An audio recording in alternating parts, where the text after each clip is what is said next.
ইরানের সামরিক বাহিনীর জন্য অস্ত্র এবং শাহেদ ড্রোন তৈরির কাঁচামাল সংগ্রহে সহায়তার অভিযোগে নতুন নিষেধাজ্ঞা আরোপ করেছে যুক্তরাষ্ট্র। শনিবার আল জাজিরায় প্রকাশিত এক রিপোর্ট অনুযায়ী আন্তর্জাতিক এই নেটওয়ার্কের সঙ্গে যুক্ত 10 ব্যক্তি ও প্রতিষ্ঠানের উপরে এই কঠোর বিধিনিষেধ জারি করা হয়েছে।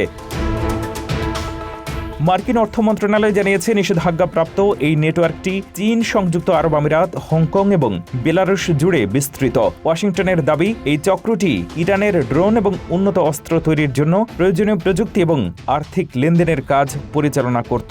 নিষেধাজ্ঞার তালিকায় সবচেয়ে আলোচিত নাম চীন ভিত্তিক ইউতিশা Shanghai international trade co limited.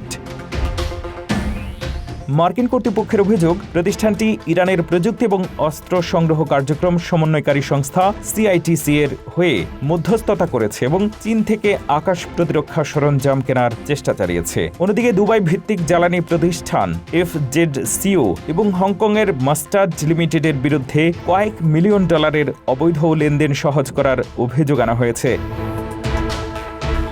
Belarus ভিত্তিক আর্মরি অ্যালায়েন্স LLC এবং এর প্রধান নির্বাহী মোহাম্মদ আলী তলিবভকেও এই তালিকায় রাখা হয়েছে, যাদের ইরানের দীর্ঘদিনের অস্ত্র সহযোগী হিসেবে চিহ্নিত করেছে যুক্তরাষ্ট্র।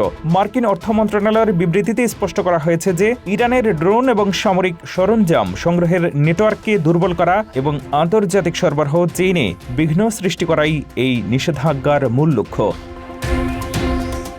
মধ্যপ্রাচ্য এবং বৈশ্বিক উত্তেজনার প্রেক্ষাপটে এই পদক্ষেপকে ইরানের প্রতিরক্ষা শিল্পের উপরে বড় ধরনের আঘাত হিসেবে দেখছেন বিশ্লেষকরা। এই নিষেধাজ্ঞার ফলে এখন থেকে তালিকাভুক্ত ব্যক্তি ও প্রতিষ্ঠানগুলো মার্কিন আর্থিক ব্যবস্থার সঙ্গে কোনো লেনদেন করতে পারবে না এবং তাদের সম্পদ জব্দ করা হবে।